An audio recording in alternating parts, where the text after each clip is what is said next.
Occasionally, an event occurs of such significance that it forever changes the way you perceive life itself, as though a veil has been lifted and the clarity and purpose of your life become obvious. In November of 1993, such an event occurred for my family and I. I was one of the Native American children adopted at birth and removed from the reservation system. As fate would have it, I was raised by a wonderful family and grew up in southwest Minnesota. I lost both adoptive parents in 1987. It was then that my wife, Kathy, discovered my adoption papers that had been hidden for years. On Thanksgiving Day, 1993, I was reunited with my biological Lakota family. Neither of us had known the other had existed all those years. So began our incredible journey back into Native America. This is our story.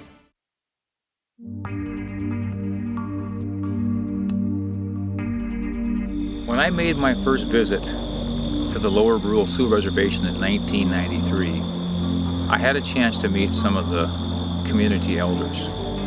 It was then that I began to discover the significance of the term elder.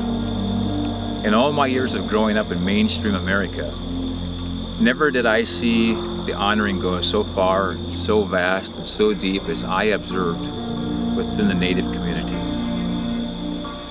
We're going to explore the concept of the elders, and we're going to take some time to visit with some of the most respected community elders from several different reservations.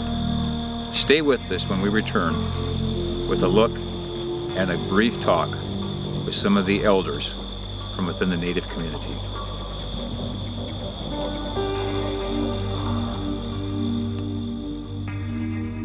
In 1998, while performing for the Rosebud Sioux community in Mission, South Dakota, we were honored with a welcome home ceremony. I received my first eagle feather, and my family and I received a beautiful star quilt. Conducting the ceremony was an elder named Roy Stone. As the years went by, I would hear Roy's name mentioned many times. I came to realize that he was well respected by the Lakota, and that he was one of the last of the elders from what I call the old school. He speaks in Lakota and carries the traditional ceremonies handed down over generations by our ancestors. I caught up with Roy recently at his home on the Rosebud Sioux Reservation. Listening to Roy, one could almost hear the voices of the ancestors drifting in the prairie winds of South Dakota.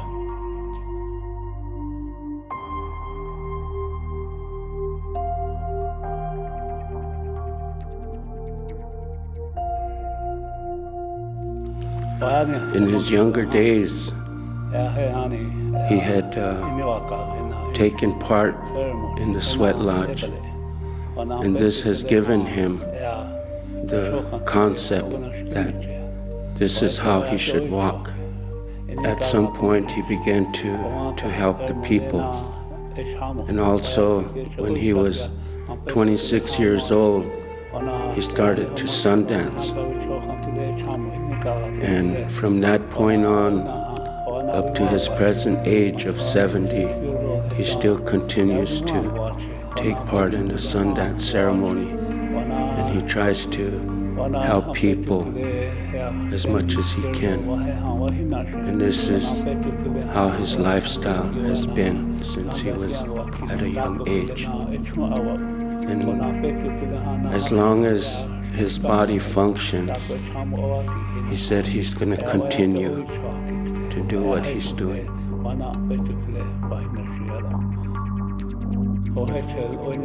And they pray for the good things to happen to the people, for their relatives, for the people who are in the hospitals, for the people who may be suffering within their own home. And if people would practice these ways, then society itself would be better. This is how the elders in the past lived a long time. They lived a long, long time, 80, 90 years old. But today, We don't practice those ways anymore. We have directed our health to the non-Indian. For the younger generation to survive, they need to first come in contact with what they believe in, their spirituality. If people practice their belief and try to share happiness among the people, then people in general would live a good, healthy life. But if they should get hit by an illness of some kind, if they would go more towards the Lakota way, then they would get the healing and the doctrine that they need to push that illness out of their system. The people need to find a base of spirituality. And in doing that, life would be better for the individuals.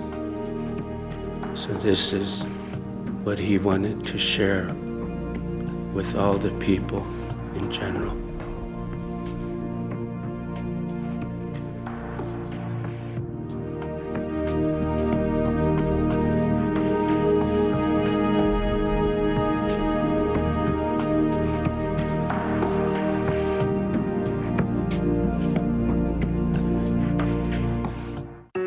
Recently, while playing a concert in Flandreau, South Dakota, I was thrilled to see an elder that I had met years earlier. His name is Emmett Eastman. We first met in 1996 at Morton, Minnesota, home of the Lower Sioux community. Emmett was running in a marathon and dancing in the powwow. As we talked that day, he shared some insights with me regarding the virtues of the Lakota people. Little did he realize the impact that conversation was to have on the future of our little music group known as Brûlé. I couldn't pass up the opportunity to share some of Emmett's extraordinary life. He continues to run marathons to this day, and in fact, over the years, he has run the equivalent of twice around the entire planet. My English name is Emmett E. Eastman Sr. That's my English name. My Dakota name is Tawaka Hedi Ota, which translates His Many Lightnings. And I more or less adopted that name and went through ceremony so I could use it in like when I run, when I dance, and so forth. Well, I was born in December 24th, 1931. On the Siston-Wapton Indian Reservation, where I was born, and I resided the first 19 years of my life until I entered the service of our country. Well, I grew up during Depression, the Great Depression, and I grew up during the dust years, the drought, and so I remember there was when I was young. I remember in the middle of the day. The sun was out, but it was like darkness because there was so much dust that it covered, the sky and stuff. So it was like darkness, and so I didn't know about depression then. But maybe I was depressed, but I knew what depression was, But we lived with it during that time, and it was during the WPA days and the CCC, the Conservation Corps, which my dad become part of. My dad was a farmer, by the way, and so I grew up on a farm also. Well, we grew up in a two-room house, and my biological dad and mother lived with us, of course, all the time. And I had what we call a kushi, grandma, lived with us all the time. And so the children, the first 8 children were born out at the farm. We grew up understanding, life on the reservation and stuff. Living with them they never taught us the language. So I more or less went through, I was traditional on one side, on one hand, but then I was kind of American on the other hand. So I grew up that way, not really understanding the language, not learning the language, because my dad and mother and my grandmother spoke it fluently, but they never taught us the language because my father was a farmer in the township where we lived, Goodwill Township, and we lived among white farmers, and so they never taught us the language. Being they went to a boarding school, they were taught to not to speak the language. I helped my dad on the farm, and he was a horse farmer then, and later he became a tractor farmer. But we had a lot of experience with horses, riding horses, driving horses, plug horses, and so we understood the horse, you know, as being like sacred, you know, like the dogs were called Shunka Waka because they were considered like a horse, you know, and become a sacred dog, you know. I think when I turned 8 and 9, my mother she went to Haskell, and she was there with Tiny Roebuck and some of those athletes at Haskell were pretty well known, and so she got interested in football. So we had a radio at that time. That's all we had is radio. There was no such thing as TV and what we have now, laptops. But we had to have a radio if we wanted to communicate with the outer world and understand what was going on outside of the farm and the reservation. And so everything I do athletically, I work hard at, you know. And then eventually it was running. And when I turned 40, I started running. And I was stationed in Las Vegas, Nevada, and that's how I met Jim Thorpe. I met him personally in 1951, November of 51. I always remember that meeting. Very impressive. Jim Thorpe, to me, he was a legend. He carried himself like he stood like a legend. He carried himself, he talked like a legend, you know, but he was still humble. He was humble. I like that. That was a quality that I followed.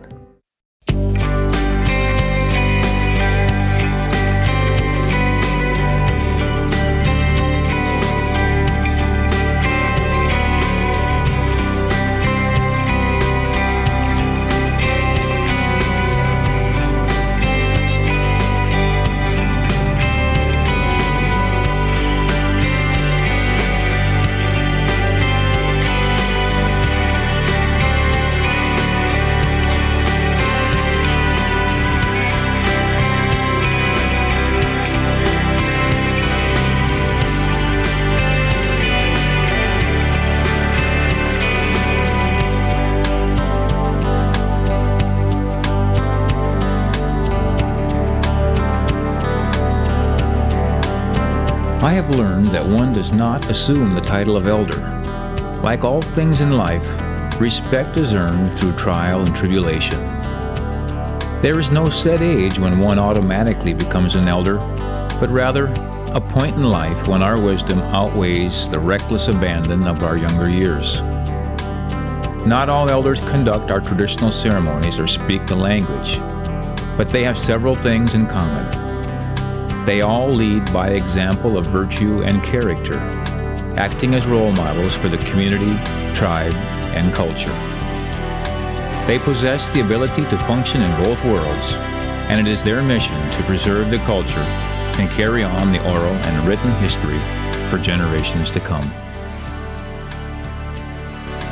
My name is Ken James Sr., and my Lakota name is Tawachi Ohitika, meaning strong-minded. I was born and raised on the Santee Sioux Indian Reservation in Nebraska. I've been married to my wife of over 30 years, and she's from the Sanzart Lakota band from the Cheyenne River Reservation up in Eagle Butte. We originated out of Minnesota. We were around Mississippi and Minnesota rivers. That was our homelands. and we're part of the Dakota band, and they say Isanti. That's what we are, and where I'm from is from the Santee Sioux tribe in Nebraska. There was I have a relative that's he's a Seminole, and he works with the Oklahoma. He was a state senator for Oklahoma, and his last name was Haney, and his first name was Enoch. And yeah, he's a well-known artist, and he made a picture of this warrior, and it shows that it's called Standing Your Ground, but he took that shows this warrior with a spear in the ground, and he tethered himself to it. And the way that was kind of described to me was that when a Lakota warrior would go into battle, he would do that. You know, he'd stake himself out, and then he'd tether himself to that, and then that meant that he was going to be in the front lines fighting. It also meant that, you know, he was going to sacrifice. You know, he wasn't going to turn his back, and even if there was overwhelming odds, he was going to stay up there and he was going to fight to the end. Sometimes they did it for, you know, there was different reasons, but a lot of times they did it maybe for a person who was sick. They did it, you know, for that reason. And the challenge that's why I get up every morning, and it's not about me. It's about what I can do to make a difference. You know, I like Gandhi. You know, some of the work that, you know, he says that we have to be the change agent, and you know, and he said, you know, as far as promoting peace within, you know, he talked about, you know, that, you know, we can't shake hands with the clenched fists, and so, you know, I think that's one of the things that I try to do in my walk every day, is to try to go out there and try to help people and make a difference that way. So it's a gift that just keeps on giving. I mean, it's just taking what's been handed down to me. It's kind of like being a buffer, you know, just kind of polish and shine. That's all I do, is polish and shine.